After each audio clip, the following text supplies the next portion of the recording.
వేదిక పైనున్న పెద్దలు, అందరికీ, సభకి హాజరైనటువంటి వివిధ సంఘాల నాయకులు, పాత్రికేయ మిత్రులు, తెలంగాణ భారత సమాజానికి గత 3 దశాబ్దాలుగా కొనసాగుతున్నటువంటి ఎస్సీ వర్గీకరణ ఉద్యమం నేను విద్యార్థి ఉద్యమంలో ఉన్నప్పటి నుంచి చాలా తీక్షణంగా, చాలా దగ్గరగా గమనిస్తున్నాను. అనేక సందర్భాల్లో నిర్ద్వందంగా ఈ మంద కృష్ణమాది గారు నాయకత్వంలో జరుగుతున్నటువంటి ఉద్యమానికి గత 2.5-3 దశాబ్దాలుగా ప్రతి చోట మద్దతు చేస్తూనే ఉన్నాం.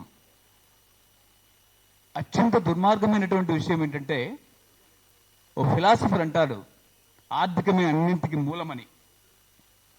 అంటే రాష్ట్రంలో, ఈ దేశంలో ఈ పాలక వర్గాలని, ఉద్యోగాలని అన్నింటినీ ఉపయోగించుకొని పైకెదిగి ఆ స్థానాల్లో స్థిరపడ్డటువంటి వాళ్ళు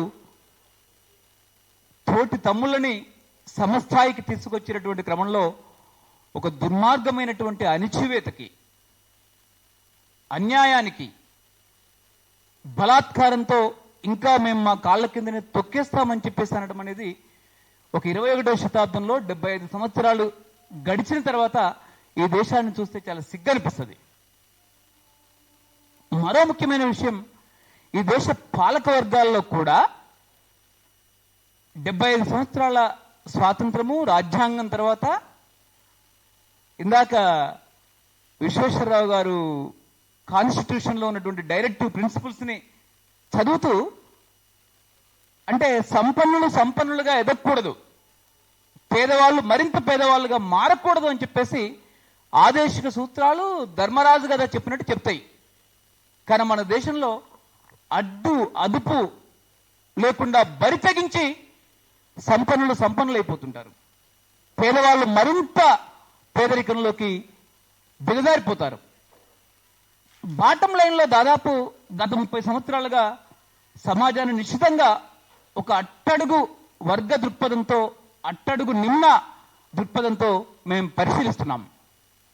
ఈ రోజుకి దురదృష్టవశాస్తు నిరాస్తిపరులుగా ఉన్నటువంటి పాపం అనేక మంది మాదిగ కులాల్లో ఉన్నటువంటి కింద వాళ్ళు అత్యంత బాధ, కన్నీరు పెట్టేటటువంటి విషయాలు చాలా కనిపిస్తాయి. ఏమాత్రం మానవత్వం ఉన్నా బాంఛన్ అనేటటువంటి పదాన్ని ఈ రోజుకి వింటున్నాం. కింద బాటం లైన్లో కూడా అనేక సంఘాలు, అనేక మంది ప్రజలతో కలిసి పనిచేస్తున్నాం. బాంఛన్ అనేటటువంటి పదం 75 సంవత్సరాల స్వాతంత్రం తర్వాత కూడా వినిపించడం అనేది అత్యంత సిగ్గుపడాల్సిన విషయం. అంటే ఉద్యమం 3 దశాబ్దాలు గడిచి 3 దశాబ్దాల్లో ఏ కేంద్ర ప్రభుత్వము కనికరించదు, ఏ రాష్ట్ర ప్రభుత్వము కనికరించదు. సుప్రీంకోర్టు తీర్పు వచ్చినా కూడా సిగ్గు విడిచి ఈ రోజుకి తీర్పు రాగానే మేము అమలు చేస్తామని చెప్పేసి మైకుల ముందు, మెయిన్ స్ట్రీమ్ మీడియా ముందు మాట్లాడి మేము అమలు చేస్తామని చెప్పినటువంటి పెద్దలు ఈ రోజుకి అమలు చేయకపోవడము, ఉద్యోగ క్రమాన్నంతా కొనసాగించడం అనేటువంటిది అత్యంత ఘోరమైన విషయం. మరో కీలకమైనటువంటి విషయం, ఇప్పుడున్నటువంటి క్రమాన్ని కనుక చూస్తే, సేవరేజ్లో పనిచేసేవాళ్ళు, పాయటానాల్లో ఎత్తిపోసేటటువంటి క్రమానికి చెందినటువంటి వృత్తుల్లో ఉన్నవాళ్ళు, మ్యాన్ హోల్స్లో మురికి తీసే మురికి, ఆ భయంకరమైనటువంటి మకిలి పనుల్లో పనిచేసినటువంటి వాళ్ళు most of the people SC ఎస్టీస్, 90% people. ఇది నేను చెప్తున్న లెక్క కాదు, కేంద్ర ప్రభుత్వ రంగ సంస్థ సర్వే చేసినటువంటి సర్వే రిపోర్టు. ఈరోజే నాతోని ఒక సామాజికవేత్త మాట్లాడుతూ, చాలా ఆధునిక ఏదైతే మనకు గ్లోబలైజేషను, ఎల్పిజి విధానాలు, నూతన ఆర్థిక పారిశ్రామిక విధానాలు, రీసెంట్ పాస్ట్లో చచ్చిపోయినటువంటి మన్మోహన్ సింగ్, పివి నరసింహారావు గారి విధానాలు ప్రవేశపెట్టిన తర్వాత ఏ షాపింగ్ మాల్స్ ఏవైతే వచ్చాయో దాని అంటే ఎదిగిపోయిన వర్గం ఎదిగిపోయింది, సాఫ్ట్వేర్లో పోయింది, బ్రెయిన్ డ్రైన్ అయిపోయింది. మన దేశంలో ఉన్నటువంటి వాళ్ళు, చాలా పైకులాల్లో ఉన్నటువంటి వాళ్ళందరికీ ప్రపంచమంతా, ఐరోపా, నార్త్ అమెరికా చాలా చోట్ల ఉద్యోగాలు రావచ్చు. మన గచ్చిబౌలిలో, బెంగళూరులో, మిగతా హైటెక్ సిటీల్లో ఉద్యోగాలు రావచ్చు. కానీ ఆ షాపింగ్ మాల్స్ లో బానిసల కంటే హీనంగా 12 గంటలు 9 గంటలు పనిచేస్తున్నటువంటి వాళ్ళు ఎవరు అంటే ఎస్సీ ఎస్టీ కింద అట్టడుగు కులాల్లో ఉన్నటువంటి వాళ్ళు, most of the people. A shopping మాల్లో ఒక కూలీగా పనిచేస్తున్నటువంటి వాళ్ళు ఒక కమ్మ కులానికి చెందిన వాళ్ళు ఉండరు. మీరు పరిశీలించండి జాగ్రత్తగా, అసలు దాదాపు ఉండరు. అంటే ఇది ఎవరు చెప్పారు? ఆ ఒక 1000 కోట్ల షాపింగ్ మాల్ వ్యవస్థని ఈ ఉభయ రాష్ట్రాల్లో దక్షిణ తెలంగాణలో నడిపిస్తున్నటువంటి వాళ్ళ అధినేతలు చెప్తున్న విషయం. అంటే 21వ శతాబ్దంలో అంగారకుడి దగ్గర నివాసాలు గురించి మాట్లాడుతున్నటువంటి ఎలన్ మస్క్ స్పేస్ ఎక్స్ కాలంలో, అమెజాన్ జెఫ్ బెజోస్ కాలంలో అంటే అసమానత్వం ఎంత దుర్మార్గంగా, ఎంత అంతరాలు పేదలకి అట్టడుగు వర్గాలకు మధ్య ఇంకా ఎంత దారుణమైనటువంటి స్థాయిలో ఉందో మనకు కనిపిస్తూ ఉంది. అందుకనే వీళ్ళందరికీ త్వరలో ఈ క్రమాన్ని ఎవరు ఆపలేరు. నిజమైనటువంటి సమానత్వం వచ్చేంత వరకు ఇంకా భయంకరమైనటువంటి ఉద్యమాలు మెయిన్ స్ట్రీమ్ లో జరగబోతున్నాయి. ఉత్పత్తిలో నిత్య విప్లవం, సామాజిక ఆర్థిక పరిస్థితుల్లో నిత్య కల్లోలం గత కొద్ది సంవత్సరాలుగా ఒక ఇండస్ట్రియల్ వరల్డ్లో భయంకరమైనటువంటి ఉత్పత్తి రంగంలో మార్పు జరుగుతోంది. దాని నుంచి వచ్చేటటువంటి సామాజిక చైతన్యం, ఆర్థిక చైతన్యం ప్రపంచ క్రమంలో ఉండేటటువంటి అసమానత్వం, సమానత్వ విషయాల్ని నిశ్చితంగా పరిశీలిస్తుంది. ఈ అసమానత్వానికి, ఈ పేదరికానికి, ఈ దుర్మార్గమైనటువంటి అణిచివేతకు గురయ్యేటటువంటి వాళ్ళందరూ కూడా ఒక్కటవుతారు. ఈ దోపిడీ వర్గాల్ని చిత్తు చేస్తారు. ఒక హసీనా రూపం తరిమినటువంటి బంగ్లాదేశ్ రూపం ఒకటి కావచ్చు, అది మరింత ప్రోగ్రెసివ్ వైపు వెళ్తుంది. ఒక రాజపక్షను తరిమినటువంటి శ్రీలంక ఈరోజు ఏదైతే సమానత్వం దిశగా, అవినీతి లేనటువంటి దిశగా వెళ్తుందో, మరొక రోజు తెలంగాణలో, ఆంధ్రప్రదేశ్లో, భారతదేశంలో కూడా ఆవిష్కారం కానుంది. ఇది అంతిమంగా అంటే 30 సంవత్సరాల పాపం తన సగం జీవితం కంటే ఎక్కువ కాలం. కృష్ణ వయసు ఎంత మీది? 60. అంటే 60 ఏళ్ల జీవితంలో బహుశా ఈ పథక రచన రూపొందించడానికి ఒక 10 ఏళ్ళు పట్టింది. తమ 40 ఏళ్ల అత్యంత కీలకమైనటువంటి జీవితాన్ని అనేక మంది ఆ కులానికి చెందినటువంటి వాళ్ళందరినీ కూడా సమీకరించి, మాలాంటి వాళ్ళందరినీ అనేక మందిని కూడా మేధోపరంగా కన్విన్స్ చేసి, మేము 30 సంవత్సరాల క్రితమే కన్విన్స్ అయిపోయాం. అత్యంత న్యాయమైంది. ఈరోజు ఆ కులంలో ఉన్నటువంటి పెద్దలు, సామాజికవేత్తలుగా చెబుతూ టీవీల ముందు మాట్లాడుతున్నటువంటి వాళ్ళు, పెద్ద పెద్ద ఉద్యమాలు నడిపినటువంటి వాళ్ళందరూ కూడా ఈ వేదికపై నుంచి మేము ఒకటే విజ్ఞప్తి చేస్తున్నాం. నేను ఒక ప్రజాస్వామికవాదిగా మాట్లాడుతున్నాను.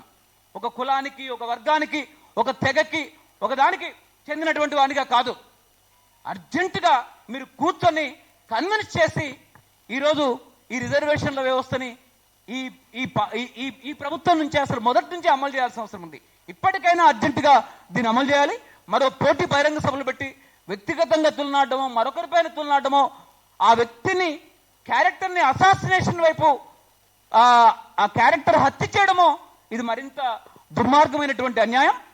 ఈ ఎస్సీనే కాదు, ఎస్టీలో కూడా రిజర్వేషన్ రావాల్సిన అవసరం ఉంది. బీసీలో కూడా రిజర్వేషన్లు కింద నుంచి పైకి రావాల్సిన అవసరం ఉంది. మరో కీలకమైనటువంటి విషయం, కృష్ణమాదిక్ గారు కూడా, ఇక్కడ ఉన్నటువంటి వేదిక పైన ఉన్న పెద్దలు అందరూ కూడా, తెలంగాణ సమాజం, భారతీయ సమాజం గమనించాలి. ప్రభుత్వం ఉద్యోగాలను తగ్గిస్తుంది, ఉద్యోగాలను రిక్రూట్ చేయడం లేదు. చాలా కీలకమైన విషయం. రెండవది, ఉద్యోగాలను వాయిదా వేస్తుంది. మరొకటి, ఇంకోటి ఏంటి అంటే, అంతటినీ కూడా అత్యంత ఆటోమేషన్, మెషిన్ లెర్నింగ్ కానీ, ఆర్టిఫిషియల్ ఇంటెలిజెన్స్ కానీ, కంప్యూటర్స్ కి సంబంధించినటువంటి ఆధునికతను కానీ, రోబోటిక్స్ ని కానీ, వీటన్నిటిని కూడా ప్రభుత్వ రంగంలోనే పెట్టేసి ఒక 20, 70, 100, 2000 మంది పనిచేసేటువంటి పని అత్యంత ఆటోమేషన్ ద్వారా, స్వయంచాలిత యంత్రాల ద్వారా అమలు చేస్తున్నారు. మరో దుర్మార్గమైనటువంటి విషయం, యంత్రీకరణలో ప్రైవేట్ ఇండస్ట్రీలో జరగబోతున్నటువంటి విషయం.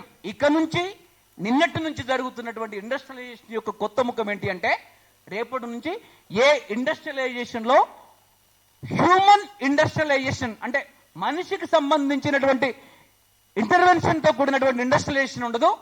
ఎంటైర్ ఇండస్ట్రియలైజేషన్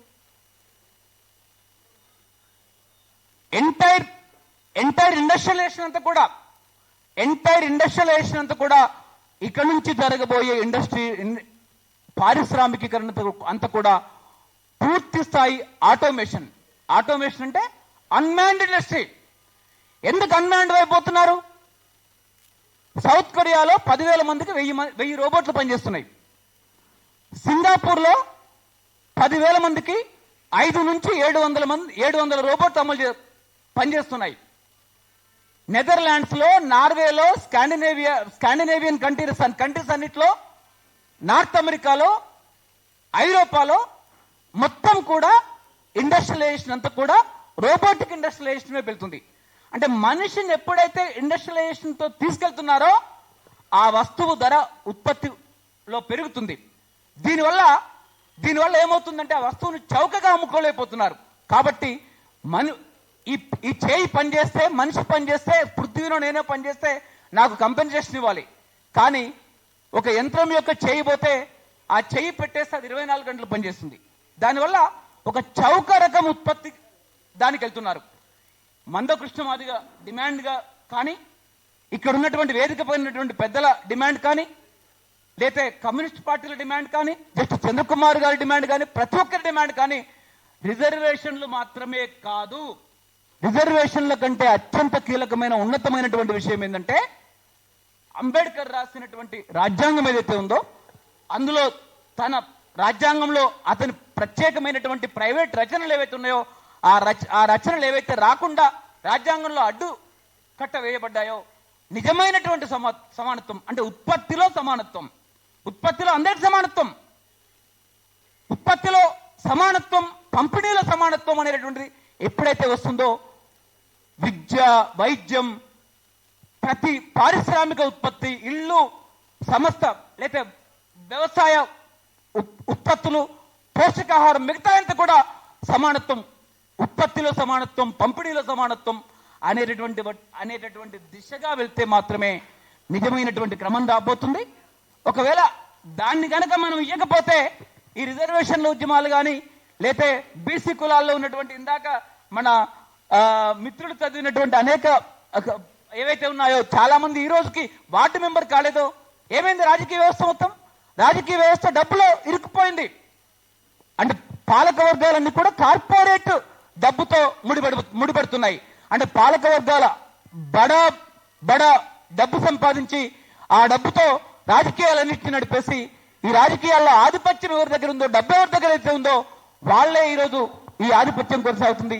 ఆ డబ్బు ఆధిపత్యమే ఈరోజు ఎస్సీల్లో వర్గీకరణ జరగకుండా, ఎస్టీల్లో వర్గీకరణ జరగకుండా, బీసీలో వర్గీకరణ జరగకుండా ఆ దాంట్లో ఉన్నటువంటి డబ్బు ఆధిపత్య కులాలే ఈ రిజర్వేషన్ల క్రమానికి అడ్డుగా పడుతున్నాయి, ఈ క్రమానికి అడ్డుగా పడతాయి.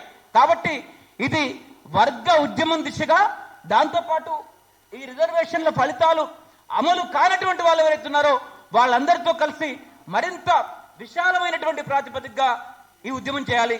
కృష్ణమాదిక్ గారికి, ఇక్కడ ఉన్నటువంటి వాళ్ళందరికీ కూడా నేను ఒక విషయం చెప్తున్నాను. ఈ ఉద్యమాన్ని ఇంతటితో ఆపకుండా అవసరమైతే ఒక పొటెన్షియల్ ప్రెజర్, ఒక భూగోళమంత ప్రెజర్ ని తీసుకురావడానికి ఒక భారీ ఎత్తున ఒక 2000 బస్సులు, ఒక 500 బస్సులు, లేతే ఒక 1000 బస్సులు తీసుకొని తెలంగాణ రాష్ట్రమంతా కూడా తక్షణం తెలంగాణ రాష్ట్రంలో దాన్ని అమలు చేయాలి, భారతదేశంలో దీన్ని అమలు చేయాలని చెప్పేసి తక్షణం ఈ 2025లో అలాంటి ఉద్యమానికి మొదలు శ్రీకారం చుడతారని చెప్పేసి ఆ ఉద్యమంలో మేమందరం కూడా భాగస్వామ్యం అవుతామని చెప్పేసి కోరుతూ నిరంతరం అండగా ఉంటామని చెప్పేసి కోరుతూ ఈ అవకాశం ఇచ్చిన పృథ్వీకి ధన్యవాదాలు. Thank you.